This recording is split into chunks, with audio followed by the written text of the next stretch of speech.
60 millions d'euros, soit plus de 200 milliards de francs CFA en faveur du Mali. La nouvelle a été donnée aujourd'hui par le président français François Hollande à l'ouverture de la conférence de l'OCDE. Cette rencontre vise à mobiliser des fonds pour la reconstruction du Nord et à faire face aux besoins humanitaires. Le président Ibrahim Boubacar Keïta a co-présidé la conférence. Mois d'octobre, mois de la solidarité, les activités se poursuivent. Des présidents, des institutions et des ministres ont rendu visite aujourd'hui à quelques doyens du district de Bamako. Des cadeaux ont été remis à ces personnes âgées, honneur et signe de respect pour le troisième âge.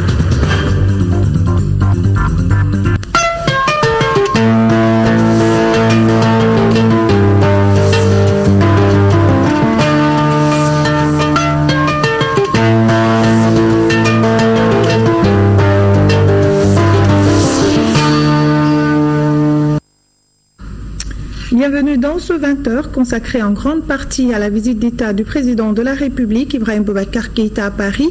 Et ce matin, les travaux de la conférence pour la relance économique et le développement du Mali se sont ouverts au siège de l'OCDE à Paris.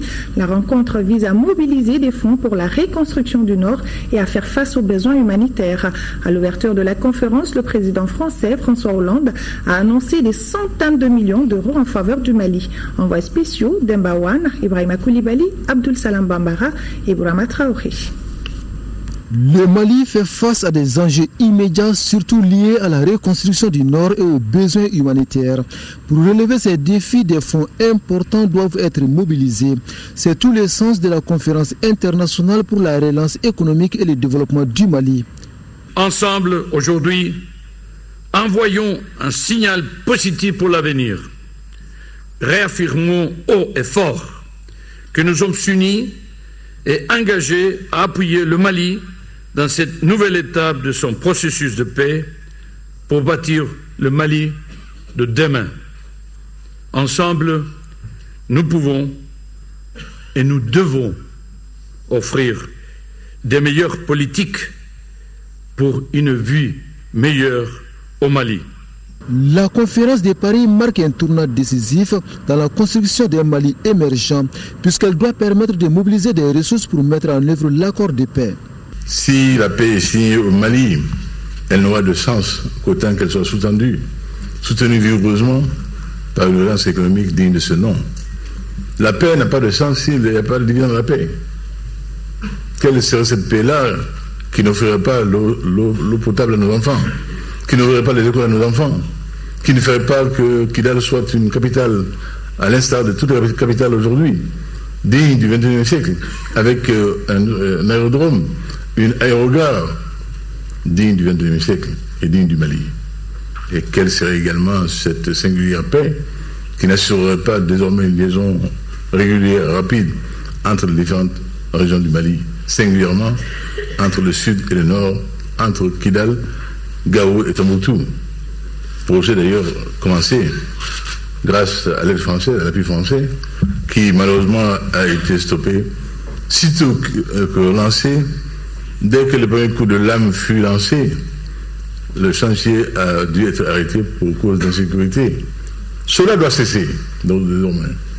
Nos frères doivent comprendre, nous devons tous comprendre qu'aujourd'hui notre chance est unique. Ne la perdons pas, saisissons-la pour que notre pays soit ce que nous souhaitons qu'il soit. Et pour cela, chacun, où qu'il soit, quel que soit son engagement, doit faire l'effort nécessaire de compréhension, de pas vers l'autre, pour que ce qui est possible, ce qui est désiré, ce que nous souhaitons soit mis en œuvre pour le grand bénéfice de nos populations. Sans ressources, difficile de réaliser les grands projets de développement. Paris annonce des centaines de millions d'euros pour la relance économique et le développement du Mali. La France restera en première ligne.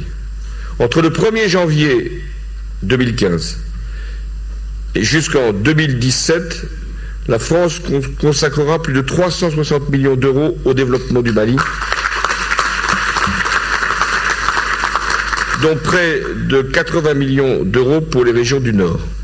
Il s'agit des décaissements et des nouveaux engagements prévus pour ces 3 années. Laurent Fabius a fait voter dans le cadre de la loi de finances le renforcement des crédits de l'aide publique au développement pour que nous puissions assurer le versement de ces sommes au Mali. et au-delà des engagements que nous avons à prendre dans le cadre de la conférence sur le climat. Et de réagir de la signature de l'accord pour la paix et la réconciliation nationale. Pour le président Hollande, le plus difficile commence désormais, celui de la mise en œuvre du dit accord. Pour ce faire, les parties signataires doivent respecter leurs engagements. Et cet accord devait être ambitieux. Il ne pouvait pas être partiel. Il devait être inclusif et global. C'est-à-dire faire en sorte que toutes les parties prenantes puissent se retrouver. Et je veux ici les saluer. Car il ne pouvait pas y avoir de paix si les représentants du Nord ne se sentaient pas eux-mêmes pleinement considérés, reconnus, impliqués, mais dans le cadre de l'intégrité du Mali. Cet accord, qui a été long à être négocié, puis à être conclu, comme tous les accords qui sont sérieux, a été immédiatement suivi d'avancées tout à fait décisives. La ville de Kidal a accueilli récemment les représentants de l'administration et l'État malien envisage, je crois que c'est fait au moment où je m'exprime, la réouverture des écoles et des services publics. Quel plus beau symbole que d'ouvrir une école. Et je fais confiance à tous les groupes signataires de l'accord de paix de tenir la parole qui a été donnée. Le Mali s'engage pour un relèvement rapide et prioritaire des régions du Nord à travers la mise en œuvre immédiate des plans d'urgence pour la période intérimaire.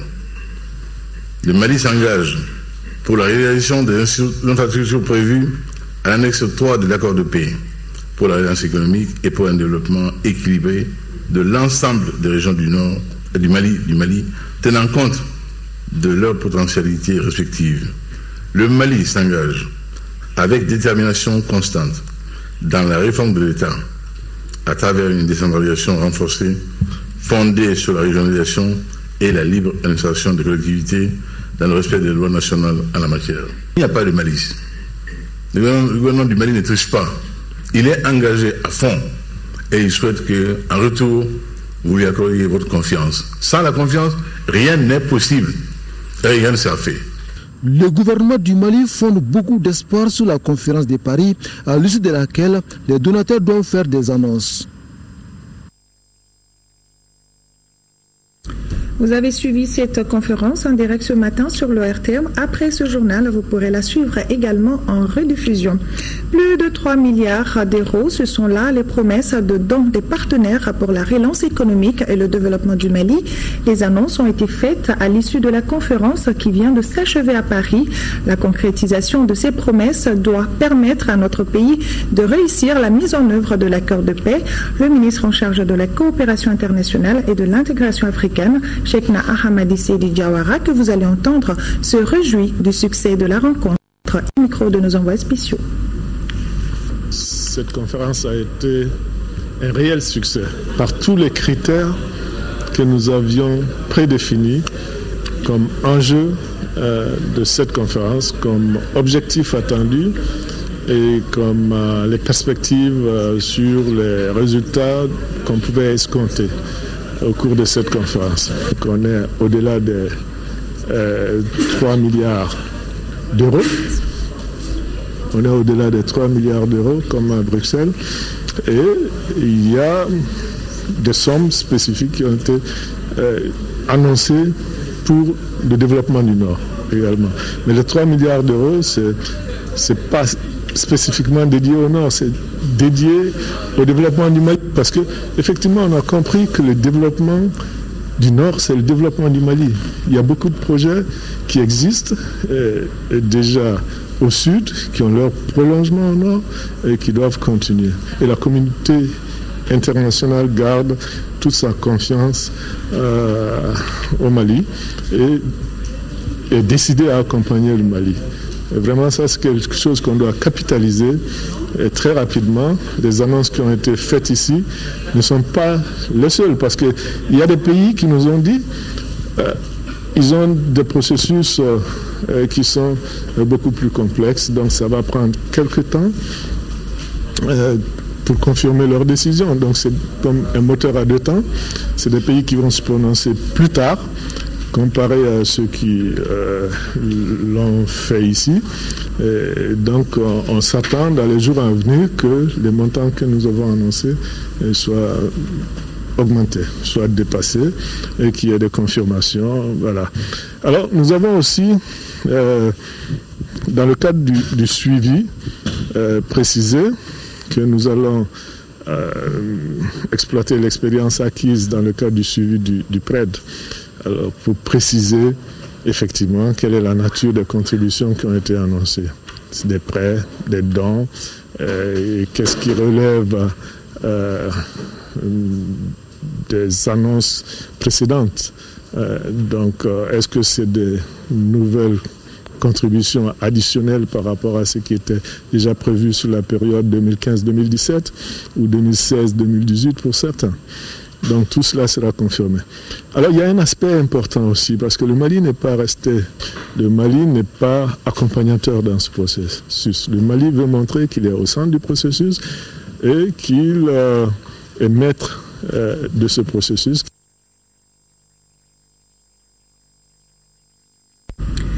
Je le disais hier, le président de la République, Ibrahim Boubacar Keïta, a eu des échanges avec son homologue français. Après leur entretien, les présidents ont animé une conférence de presse au cours de laquelle ils ont rappelé leur identité de vue sur la lutte contre le terrorisme. C'est pourquoi ils ont fait cas de l'accord de paix et de réconciliation au Mali. Les présidents Hollande et Keïta ont salué la réouverture des classes à Kidal. Envoyés spéciaux, Amadou Sankari, Abdoul Salam Bambara et Ibrahima Koulibaly. Le président de la République, Ibrahim Boubacar Keïta, qui marche au rythme des honneurs militaires dans l'enceinte de l'Élysée. Au perron du palais, son homologue français, François Hollande. Des poignées de main, des accolades, voilà ce qu'on peut retenir de cette journée riche en couleurs. Après ces moments chargés d'émotions, les deux chefs d'État se retrouvent au salon pour un tête-à-tête.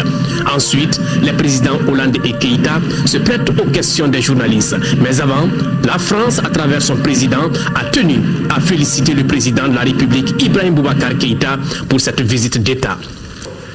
Je l'avais invité il y a déjà plusieurs mois et j'avais souhaité que cette visite puisse être une visite d'État, compte tenu de la relation entre nos deux pays et compte tenu aussi de la consécration qu'a été l'accord de paix, de manière à ce que, comme il l'a dit lui-même, ce soit le Mali qui soit invité en visite d'État.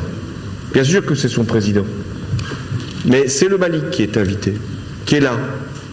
Et c'est son drapeau qui flottait sur les Champs-Élysées.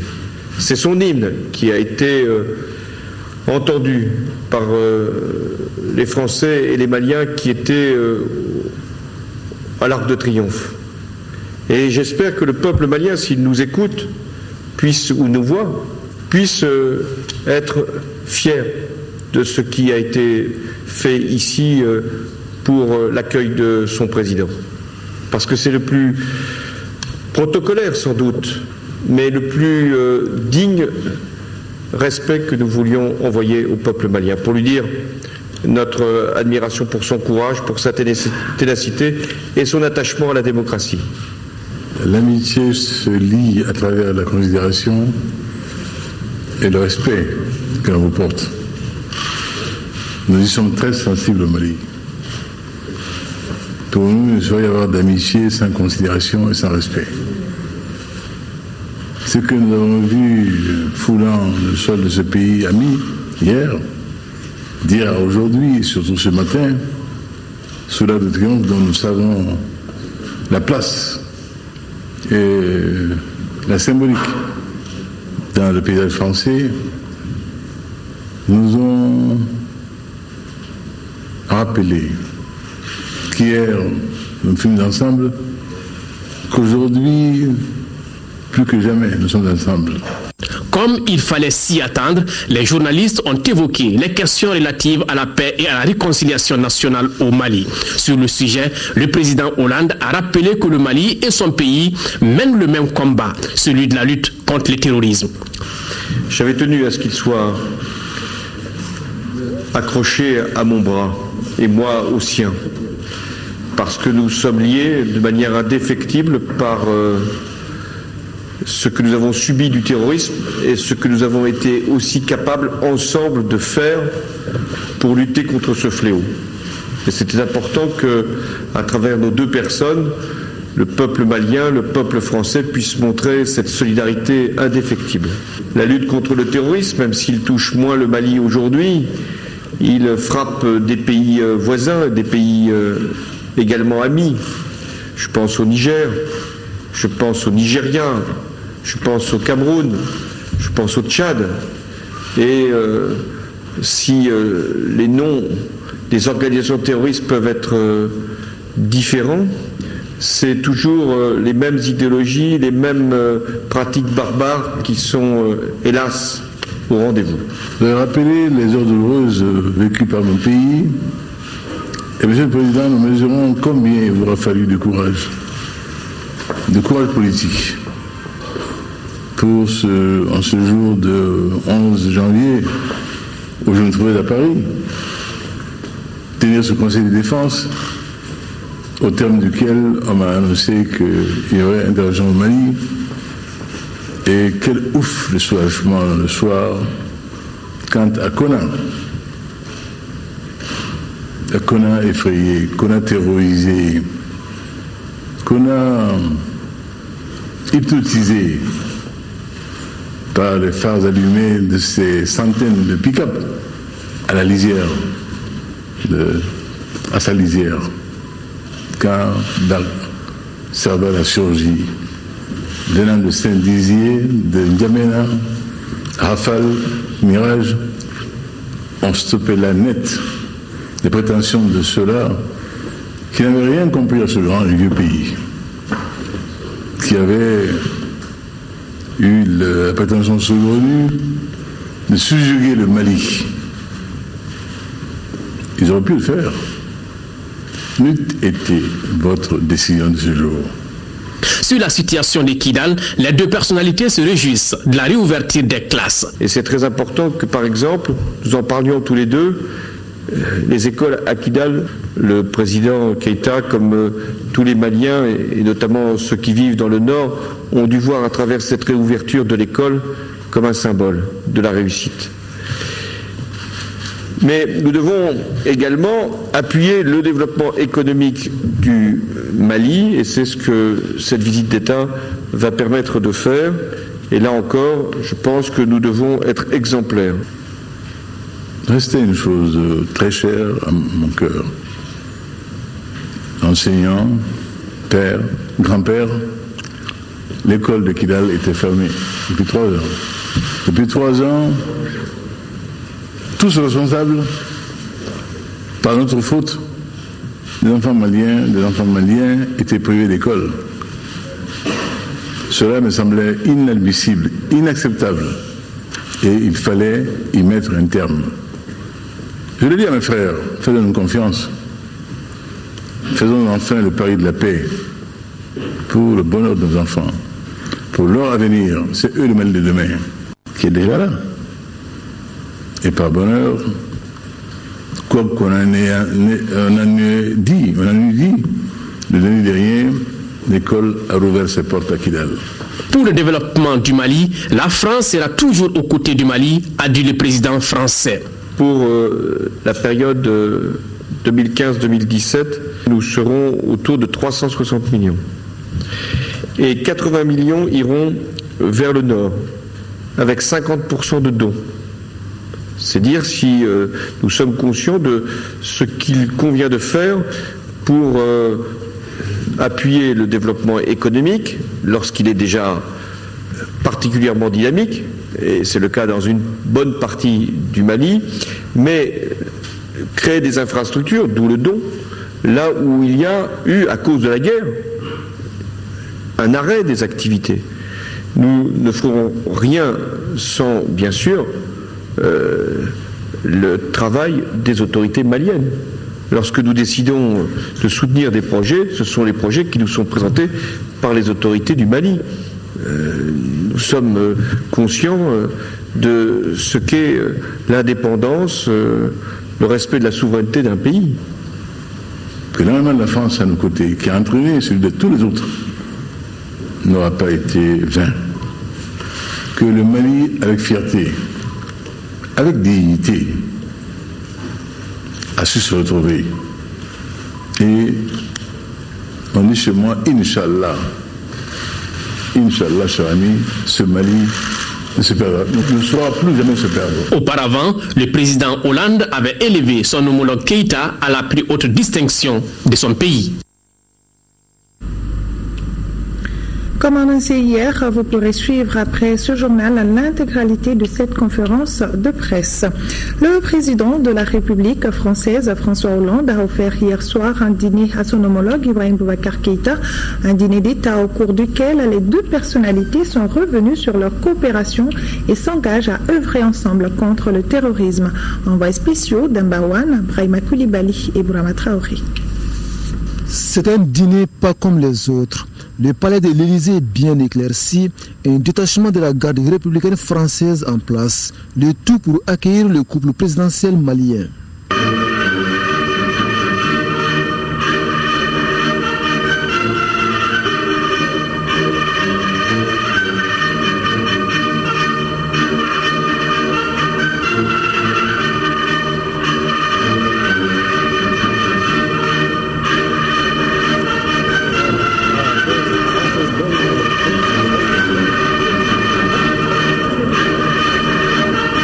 François Hollande et Ibrahim Boubacar Keïta saisissent l'occasion pour magnifier leur coopération. Une coopération qui se renforce et se consolide au bénéfice de nos deux États. La France a fait du Mali l'un des pays prioritaires de sa politique de développement. De nombreuses entreprises françaises travaillent au Mali. Je ne vais pas les citer toutes, mais beaucoup sont représentées ici. Elles emploient et forment de nombreux Maliens. La France au Mali, ce sont à peu près 8000 ressortissants français qui se dévouent et qui nous représentent au Mali.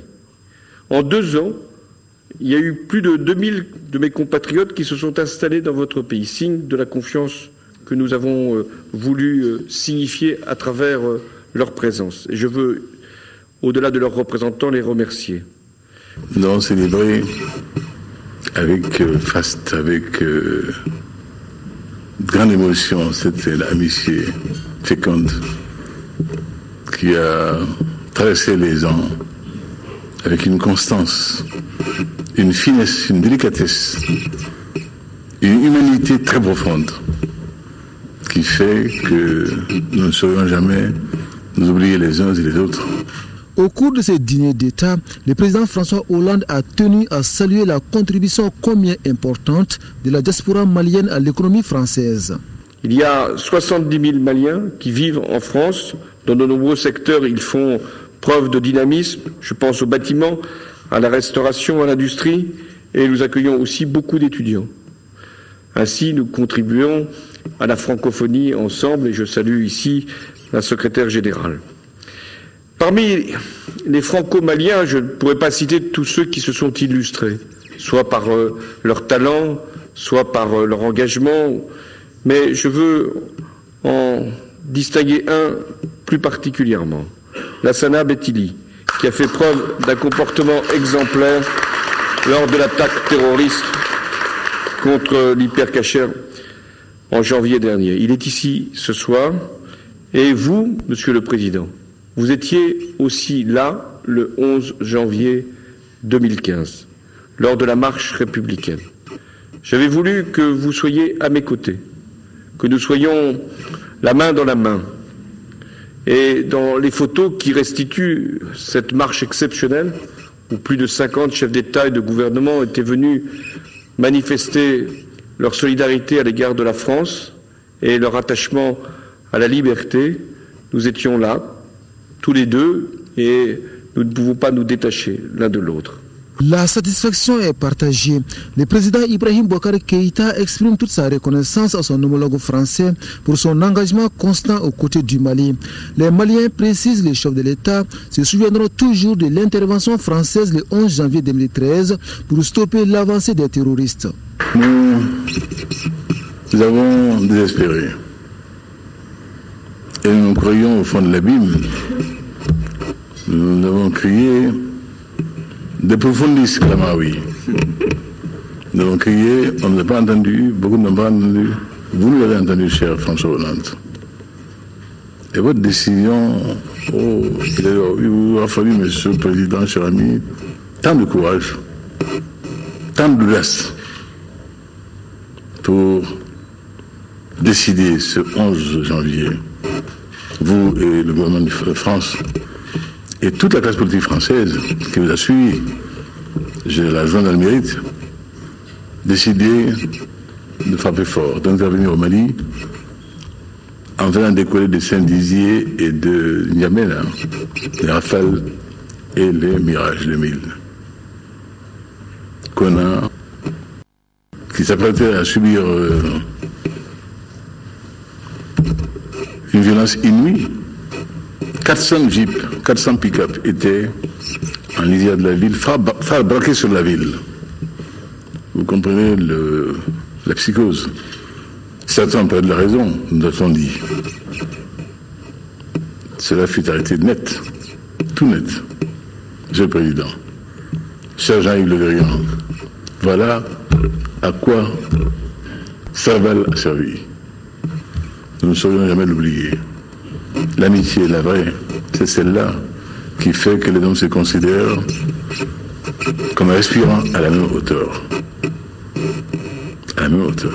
Merci François.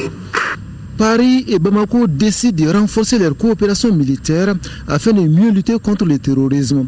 Les deux parties sont convaincus d'une chose, sans sécurité, pas de développement. Le Sénat français soutiendra l'accord de paix et de réconciliation et accompagnera le processus de décentralisation poussé au Mali. Cela a été dit par le président de cette institution hier lors de l'entretien qu'il a eu avec le président Ibrahim Boubacar Keïta. Envoyés spéciaux Amadou Sankaré, Abdul Salam Bambara et Ibrahima Koulibaly. La deuxième chambre du Parlement français a également reçu ce mercredi le président de la République, Ibrahim Boubacar Keïta. Le président du Sénat, Gérard Larcher, et son hôte ont tout d'abord passé en revue le piquet d'honneur.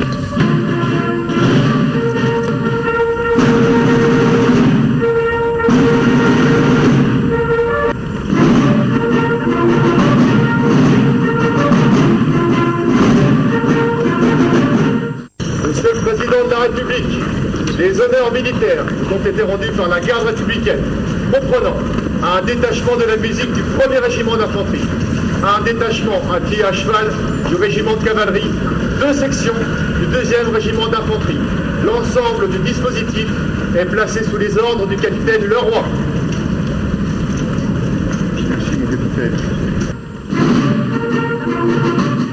Après ce cérémonial, les deux personnalités ont eu des échanges. Au cours de leur entretien, le président du Sénat français a tenu à rappeler les bonnes relations d'amitié qui existent entre les deux pays.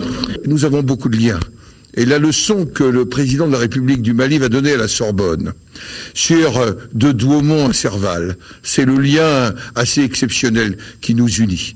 Ce qui me donne l'occasion de saluer la mémoire des 80 000 Maliens qui, lors de la Première Guerre mondiale, puis de la Seconde Guerre mondiale, sont venus au secours de notre pays. Et j'allais dire, entre amis, on s'entraide. Et c'était notre cas, il y a maintenant un peu plus de 2 ans, d'être aux côtés du Mali et de continuer à l'être. Occasion aussi d'avoir une pensée pour nos soldats tombés pour votre liberté. La paix et la réconciliation au Mali, il en a été question lors des échanges.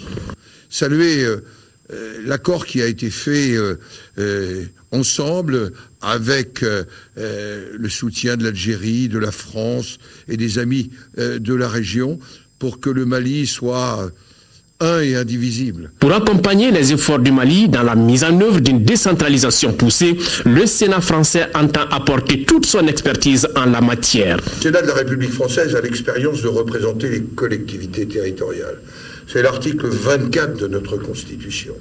Et expérience des collectivités territoriales, si le Mali le souhaite, le moment venu, l'expérience de la décentralisation que nous avons vécue dans la pluralité politique.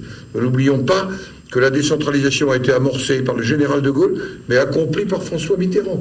Voilà des réalités que nous vivons, mais aussi le rôle du bicamérisme, c'est-à-dire de 2 chambres, dont l'une a notamment un rôle de stabilité, de diversité et de représentation du territoire. Et c'est par un déjeuner offert à la délégation présidentielle que l'étape du Sénat a pris fin. En marge de la conférence pour la relance économique et le développement du Mali, le président de la République, Ibrahim Boubacar Keïta, a accordé une audience au commissaire européen de développement. Neven Mimika est venu échanger avec le chef de l'État sur la conférence et réitérer le soutien de la Commission de l'Union européenne au processus de paix au Mali.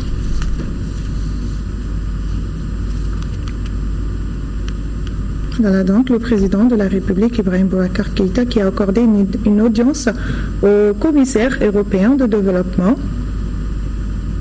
Neven Mimika est venu échanger avec le chef de l'État sur la conférence et réitérer le soutien de la Commission de l'Union européenne au processus de paix au Mali.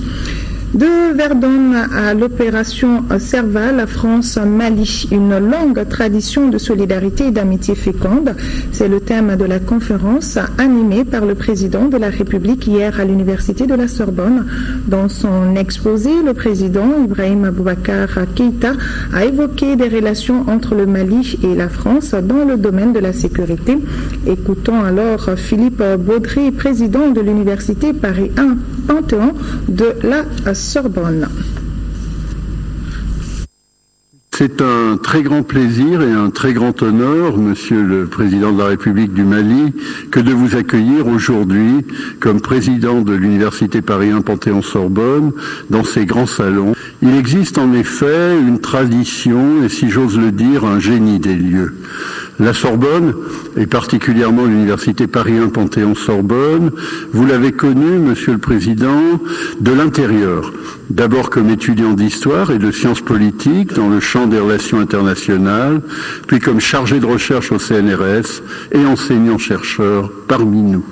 Vous y revenez aujourd'hui comme président de la République, c'est-à-dire comme acteur au plus haut niveau de responsabilité de la prise de décision politique sur le plan national et international, dans un contexte de forte tension où la réflexion et l'action sont intimement mêlées.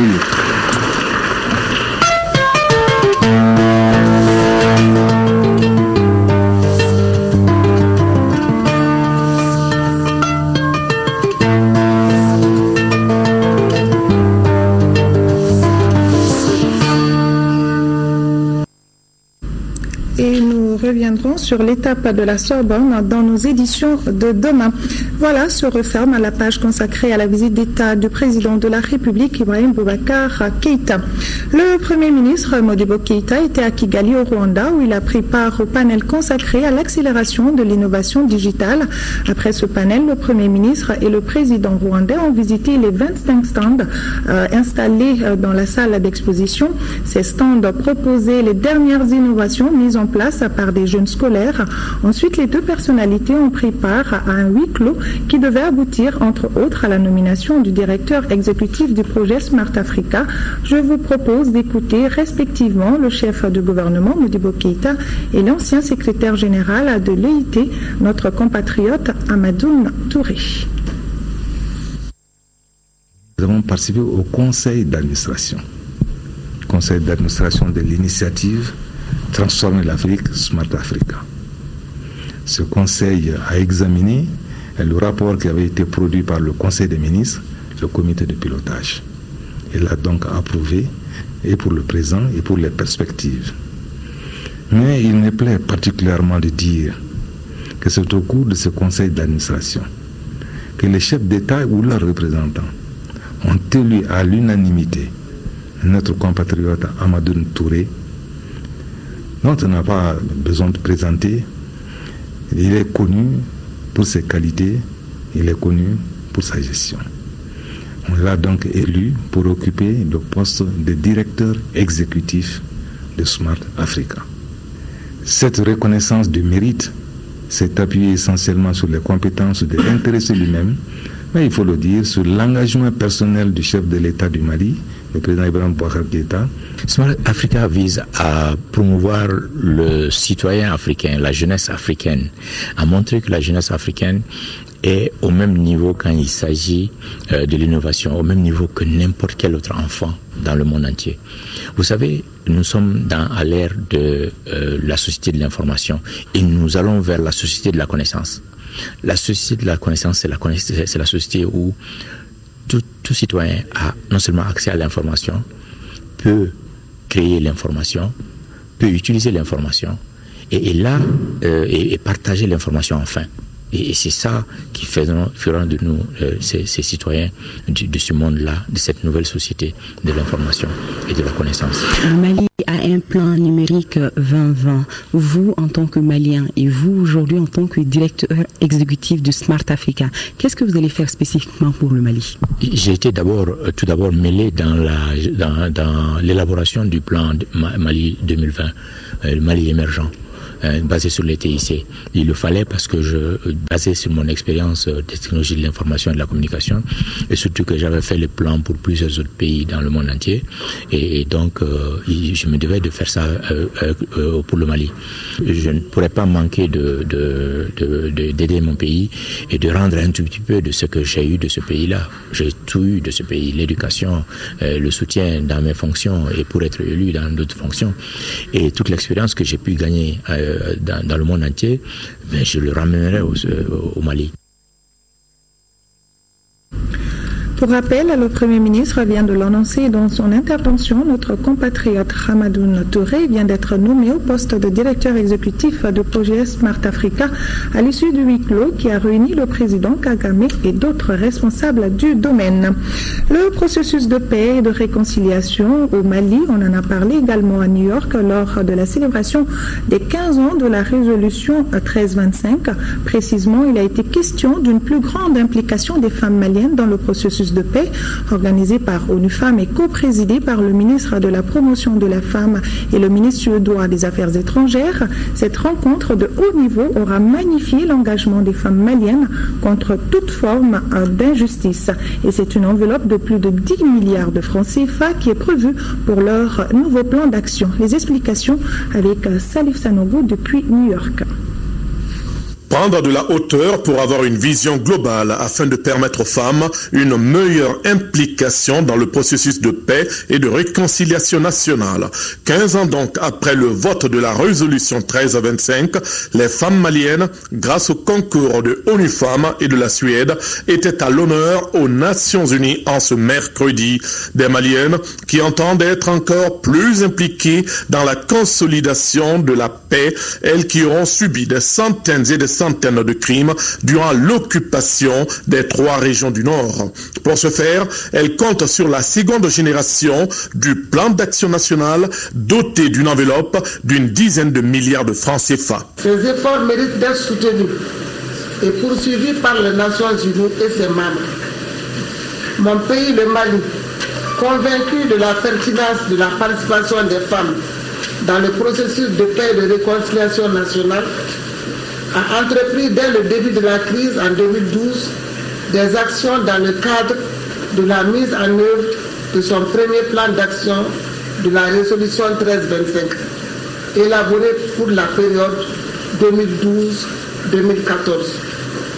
Ces actions se sont traduites par l'organisation de plusieurs forats et concertations regroupant les représentants des femmes des 8 régions et des camps de réfugiés afin de dégager des stratégies spécifiques pour la paix, la réconciliation nationale et la réinsertion socio-économique des femmes et des filles affectées par la crise. Le combat des femmes du Mali, notamment à travers une dynamique société civile, a été fortement salué par leurs sœurs d'autres horizons, comme le Tchad ou la RDC. Il s'agit aujourd'hui de capitaliser cette expérience afin qu'elle puisse servir de modèle sur le continent. Plusieurs actions judiciaires ont d'ailleurs pu être initiées grâce aux actions menées par des ONG féminines nationales. Le cri des femmes maliennes à New York, c'est que désormais elles entendent agir. Agir pour pouvoir peser sur le processus de paix et de réconciliation nationale, agir pour pouvoir recoller le tissu social et agir enfin pour pouvoir booster le développement socio-économique du pays. Au Sénégal, une mission du ministère des Maliens de l'extérieur vient de transmettre un message de compassion et de soutien du président de la République aux victimes de l'incendie qui a ravagé une vingtaine de kiosques au parking de Mbao. Le point avec Souleymane Kantra Sissoko depuis Dakar. Le parking de Mbao est une plateforme que le port autonome de Dakar a mise à la disposition des entrepôts maliens au Sénégal, les EMAZ, dans la périphérie de Dakar, afin de recevoir les gros porteurs maliens avant leur chargement au port. Et c'est dans ce parking qu'un court-circuit électrique a ravagé une vingtaine de kiosques en juillet dernier. Dès l'annonce de cet événement malheureux, qui a enregistré des dégâts matériels importants, les autorités maliennes ont eu un ressentiment profond envers les fils du pays qui sont au service du Mali à l'étranger. Comment rester indifférent face à un drame dont les soldats de la stabilité sociale sont victimes? Vos transferts, chers frères et sœurs, vos transferts de fonds vers le Mali constituent un moyen de stabilité sociale du pays. Donc vous êtes des acteurs de développement et de stabilité pour le Mali. Comment rester indifférent face au malheur d'une partie de la couche de Maliens qui apporte plus de 431 milliards de francs CFA par an? Face à ce sentiment de choc, la mission du ministère des Maliens de l'extérieur a remis un montant symbolique de 3 millions de francs CFA aux victimes de l'incendie du parking au nom des autorités du Mali. Un geste symbolique, un geste qui témoigne l'absorption et la pérennisation de nos valeurs culturelles. Les bénéficiaires et d'autres intervenants ont beaucoup apprécié cette démarche des autorités maliennes. Je le disais dans les titres, les activités du mois de la solidarité se poursuivent à Bamako. Ce jeudi, le ministre du Développement rural, accompagné de son collègue des domaines de l'État et des affaires foncières, se sont rendus au domicile de la doyenne de la commune 5 du district de Bamako. Le président du Conseil économique, social et culturel, les représentants du président du Haut Conseil des collectivités et du médiateur de la République se sont prêtés au même exercice. Reportage Boubacar Sissoko, Nouhoum Sissoko, Dauda Sidiki Diarra et Mohamed Oldemamouni. Dans cette famille, à Badalabougou, habite la personne la plus âgée de la commune 5 du district de Bamako. Il s'agit de Kabine Sissoko. Cet ancien musicien, âgé de 108 ans, a reçu la visite de 2 membres du gouvernement, dont l'un assurant l'intérim du Premier ministre. Nous avons eu le bonheur vraiment de rencontrer une personne qui elle-même est conservatrice de la tradition. Bien sûr, c'est la solidarité nationale, mais c'est surtout le respect de notre dignité, de notre tradition. Les personnes âgées constituent la 4e dimension de la famille malienne. Et notre organisation sociale est fondée sur la famille. Marié et père de 10 enfants, grand-père de 33 enfants, le vieux Sissoko a un état de santé fragile, mais cela ne l'empêche pas de nous composer quelques notes musicales.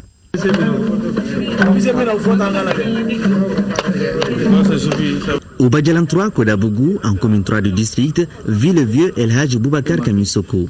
Âgé de 106 ans, il a reçu la visite du président du Conseil économique, social et culturel, Dr Boulkassoum Aïdara. C'est une habitude à perpétuer. La 21e édition que nous sommes en train de vivre aujourd'hui est une nécessité. Parce que, comme Ampateba l'a dit, moi je dirais autrement, les vieux de cet âge-là alors sont des véritables bibliothèques vivantes qu'il faut entretenir et pouvoir exploiter le maximum de profit à leur connaissance. En retour, le vieux Kamisoko a fait des bénédictions pour le Mali avant d'insister sur le respect de l'autorité. Même exercice à Nyumirabougou où la famille Sangaré avait rendez-vous avec le représentant du Haut Conseil des collectivités. Et c'est elle, la vedette du jour, Maïmouna Sangaré, 109 ans. Ceci est l'une des valeurs fondamentales de notre pays, la solidarité. Et donc, dans ce mois de solidarité, je pense qu'il est tout à fait normal, légitime et social pour le gouvernement d'entreprendre des initiatives de ce genre pour renforcer la cohésion sociale, pour renforcer les liens séculaires de solidarité qui existent dans ce pays. La doyenne de la commune 3 se porte bien et mieux, elle suit même l'actualité. La vieille Maïmouna a souhaité un bon retour au président Ibeka, actuellement en France. Le nom de cette dame est bien inscrit dans le registre du département en charge de la solidarité. Djeneba Fofana reçoit ainsi pour la deuxième fois consécutive les autorités maliennes dans le cadre du mois de la solidarité. Âgée de 105 ans, elle a 3 enfants dont le Benjamin a 52 ans. La doyenne de la commune 1 habite à Bankouni Salembougou. Elle et tous ses proches ont souhaité la bienvenue aux représentants du médiateur de la République. Ce genre de visite est à encourager.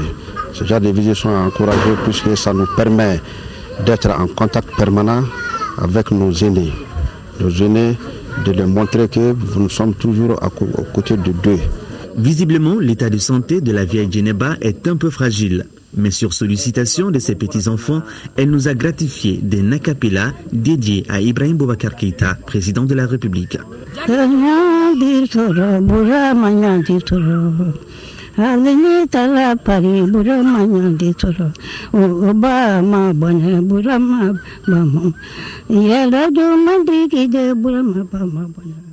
Belle chanson, longue vie à toi Mémé.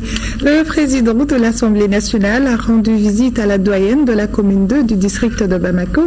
Le président de la Cour suprême a quant à lui remis des cadeaux à une personne âgée de la commune 6. Et enfin, le président de la Haute Cour de justice s'est rendu au domicile de la doyenne de la commune 5. Reportage Mariam Sagara, Mamoulou Sidibé et Rachel Tessogué. Le président de l'Assemblée nationale a rendu visite à la doyenne de la commune 2, âgée de 122 ans, un âge convoité par les visiteurs. Il y a beaucoup d'émotions chez moi, parce que des gens de plus de 100 ans ont tellement vu et vécu. Ils ont certainement vu un Mali qui est bien différent de celui que nous avons aujourd'hui. Et c'est pour cette raison que nous venons les voir juste pour leur demander des bénédictions pour ce qui va advenir de ce pays, parce que les choses ont bien changé. Et j'avoue que le contact ici a été direct. Cette dame qui je vois là, je m'imagine, si Dieu me donne cette chance, d'arriver peut-être pas à ce niveau, mais à un niveau très proche, et me retrouver un peu comme ça. Yassa Tolo a aujourd'hui 40 petits-enfants et une soixantaine d'arrière-petits-enfants. Yassa Tolo n'a arrêté ses travaux ménagers que la centaine passée. Elle a reçu du président de l'Assemblée nationale une enveloppe symbolique et d'autres présents. C'est à Denkourou, dit Assetou Sangaré, en commune 6, que le président de la Cour suprême a remis une couverture, des pagnes, un chapelet, un tapis de prière, des noix de cola et une enveloppe symbolique. Droit d'aînesse, le respect dû à l'âge est une des valeurs cardinales dans notre société ancestrale. Je pense que c'est tout à l'honneur des autorités aujourd'hui d'intégrer cette dimension dans la manifestation de la solidarité à l'endroit de toutes les couches vulnérables de notre pays. Donc je pense que c'est le sentiment d'un devoir accompli et en même temps une très grande fierté d'avoir fait ce geste symbolique. La doyenne de la commune 6 le mérite bien, puisqu'elle est née vers 1914 à Blé-Diomba, dans l'arrondissement de Niena, en 3e région. Lucide à 101 ans, la grand-mère a bénéficié de la sollicitude d'un de ses neveux, chez qui elle réside à Sokoroji depuis le décès de son époux il y a de cela plus de 20 ans. Le président de la Haute Cour de justice, lui, a remis des cadeaux divers et une enveloppe symbolique à la doyenne de la commune 5. Née vers 1915 à Sanga, dans la région de Mopti, Bintou Kodjo est veuve, mère de 10 enfants. Elle a 45 petits-enfants. À 100 ans, Bintou a un état de santé satisfaisant. Elle se dit très heureuse de l'honneur que le président de la Haute Cour de justice lui fait en lui rendant visite. Il est important pour le gouvernement du Mali de perpétuer cette tradition. Ça permettra aux générations montantes de comprendre toutes les valeurs de notre société et tout l'intérêt que nous accordons aux personnes âgées. Nous souhaitons une longue vie à Madame Bintou. Nous souhaitons qu'elle soit en bonne santé encore et que plusieurs années encore, le gouvernement revienne vers elle pour demander ses bénédictions. Par ces gestes de générosité, les présidents de ces différentes institutions de la République veulent perpétuer la tradition malienne qui consiste à respecter les personnes âgées. Sur un tout autre plan, notre pays prépare le forum de Milan en Italie sur le financement des priorités en matière de lutte contre la faim dans le monde qui se tiendra la semaine prochaine. À la faveur de cette rencontre de haut niveau, un document a été élaboré par le Mali et soumis à l'appréciation des participants au cours d'une rencontre. Le document élargi d'un plan quinquennal adresse une série d'activités à mettre en œuvre pour atteindre les objectifs de faim zéro, un engagement pris par 16 pays du Sahel et de l'Afrique de l'Ouest, regroupés au sein d'une alliance appelée Alliance globale pour la résilience au Sahel et en Afrique de l'Ouest. Reportage à Praman Maïga. C'est un document de 46 pages visant à réduire la famine au Mali d'ici 2035 qui est soumis à l'appréciation des participants à cette rencontre. Ces acteurs sont composés des représentants de la société civile, des départements ministériels et de leurs partenaires techniques et financiers. Ils doivent prendre connaissance du contenu du document, l'enrichir au besoin et puis l'amender. Ce document qui sera présenté par le Mali au cours du forum de Milan en Italie la semaine prochaine s'articule autour de 4 axes stratégiques jugés prioritaires dans la lutte contre la famine dans notre pays. La cellule technique Agir et les OIG notent avec satisfaction que des domaines d'intervention pour le renforcement de la résilience des populations les plus vulnérables ont été identifiés dans l'ensemble des 4 piliers de l'Alliance Agir. Parmi les axes prioritaires inscrits dans le document, on retient l'amélioration de la protection sociale des communautés et des ménages les plus vulnérables, le renforcement de la nutrition des ménages vulnérables, l'amélioration de la productivité agricole et alimentaire et enfin le renforcement de la gouvernance au niveau de la sécurité alimentaire et nutritionnelle. Toutes les 4 phases du processus d'animation du dialogue inclusif pays ont été respectées, à savoir formulation et mise en place du cadre, plateforme multisectorielle et multi-acteurs de dialogue et de pilotage du processus, la lecture et l'analyse intégrée des politiques et programmes existants, la formulation des priorités résilience pays, la validation et l'adoption du rapport PRP Agir. La validation de ce document répond à un souci, celui d'atteindre la famine zéro en 2035. Un objectif qui s'est fixé 16 pays du Sahel et de l'Afrique de l'Ouest et regroupés au sein d'une alliance dénommée Alliance globale pour la résilience au Sahel et en Afrique de l'Ouest. Un regroupement qui a vu le jour le 6 décembre 2012 à Ouagadougou lors de la 28e réunion annuelle du réseau de prévention des crises alimentaires. Instituer une conférence nationale sur la protection au cours de chaque mois de solidarité, rendre opérationnelle l'assurance maladie obligatoire d'ici à l'horizon 2018 pour tous les pays. Telles sont les principales conclusions issues de la conférence nationale sur la protection dont les travaux ont pris fin ici à Bamako. Suleiman Kanza Sidibé. Pour cette rencontre internationale sur la protection sociale, les experts sont venus du Sénégal, du Ghana, du Niger et de l'Éthiopie. Il s'agissait pour eux, avec leurs collègues maliens, de mutualiser, partager les pratiques et les expériences en matière de protection sociale. Ils souhaitent tous la mise en place d'un fonds national sur la protection sociale, l'institutionnalisation d'une conférence nationale sur la matière sociale et invitent la Banque mondiale à insérer dans le registre de la gestion des catastrophes naturelles le volet filet social. Enfin, ils expriment le vœu pour la validation du document national sur la protection sociale et son plan d'action et rendre fonctionnel le Conseil national stratégique de la protection sociale. La rencontre de Bamako était organisée par le ministère du Développement social et de la Reconstruction du Nord et par la Banque mondiale. Démarrage de la formation sur le rôle du Centre d'appui à la technologie et à l'innovation suivi de la formation des formateurs et du lancement officiel du réseau CATI. La session est initiée par le département du commerce et de l'industrie avec l'appui de l'Organisation mondiale de la propriété intellectuelle. Compte rendu, Isaac Chino.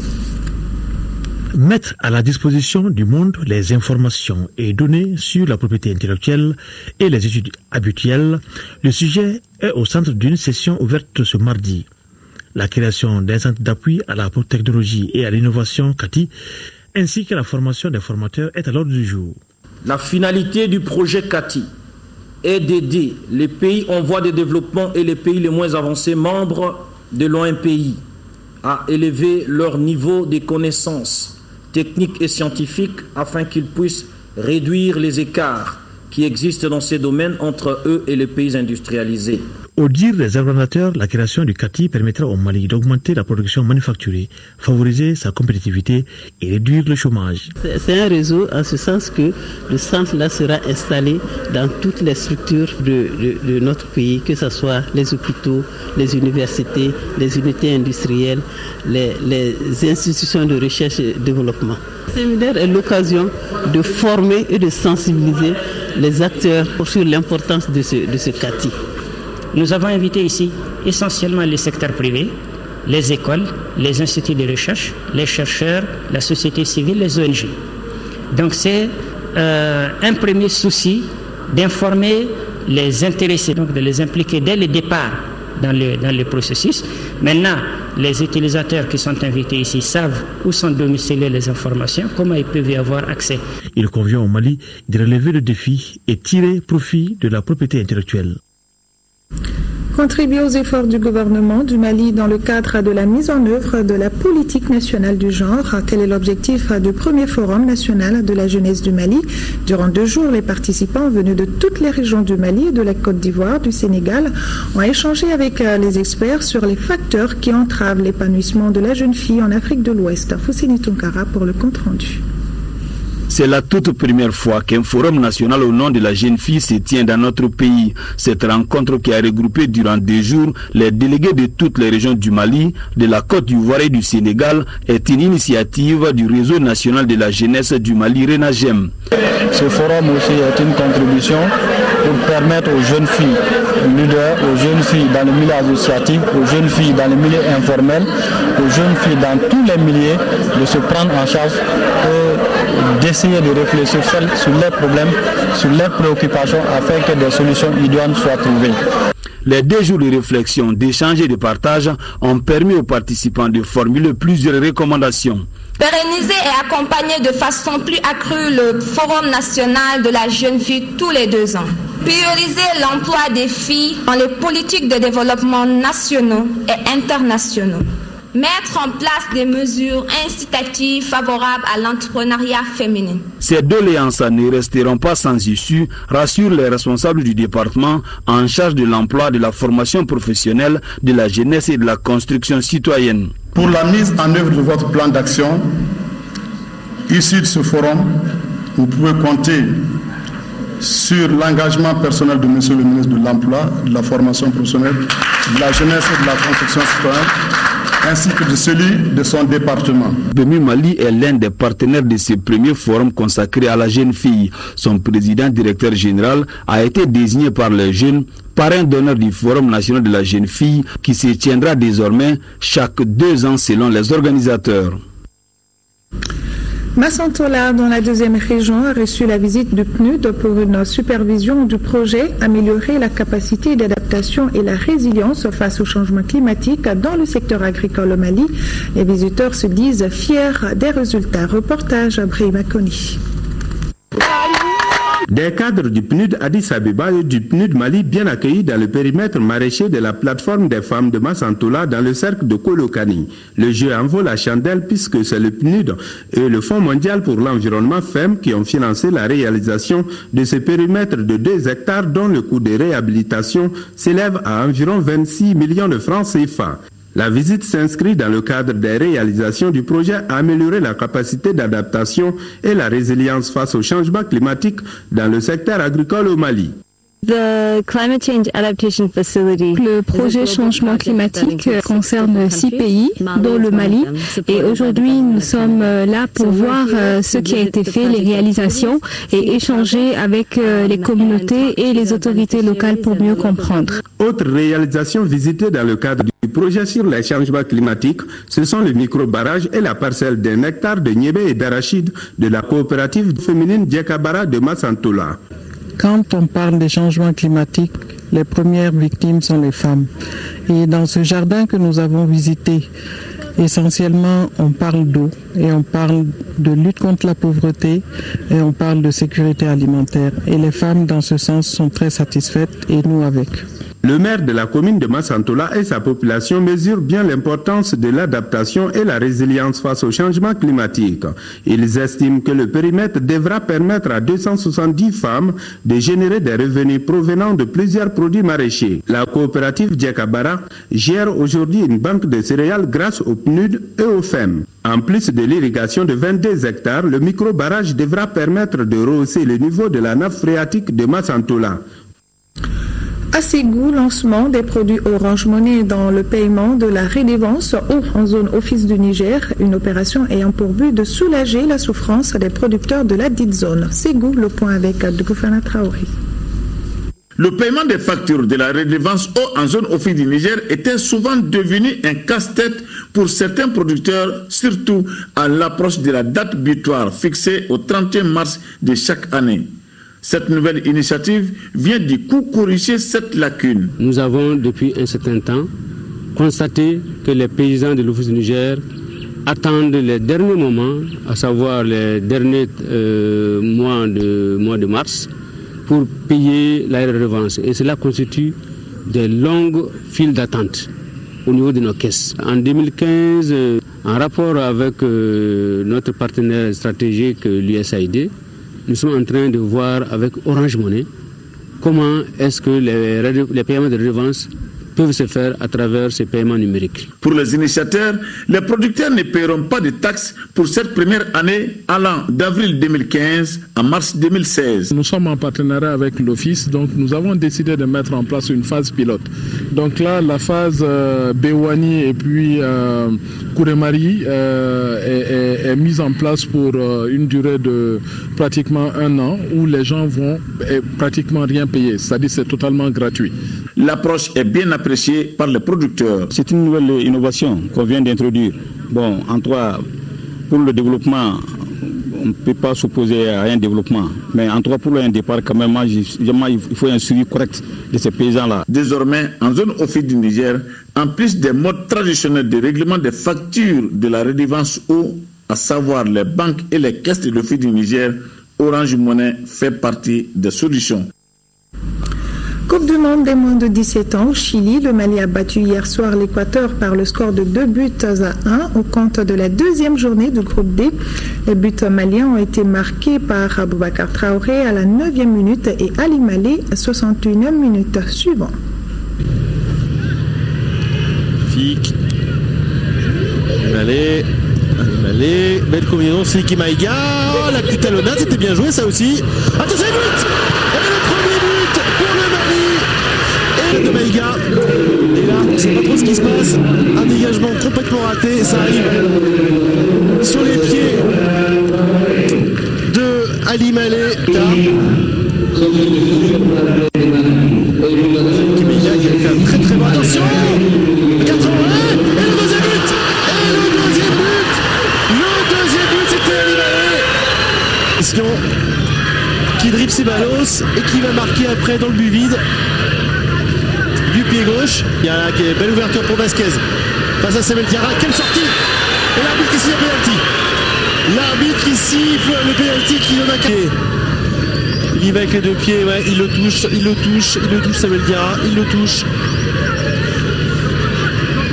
Samuel Diarra et Stupinan face à Diarra. Stupinan et un contre-pied et l'Équateur qui réduit le score de 2-1. Un but de Stupinan tout en tranquillité de la part Bravo les jeunes. La Belgique s'est imposée également de 1 devant le Honduras. Dans ce groupe, le Mali et la Belgique sont en tête avec 4 points, l'Équateur 3 points et 0 points pour le Honduras. Et les Aiglonnais joueront leur dernier match de poule samedi à 19h GMT contre le Honduras. Bonne chance les jeunes. C'est tout pour ce 20h. Merci à vous de l'avoir suivi et bonne soirée à tous.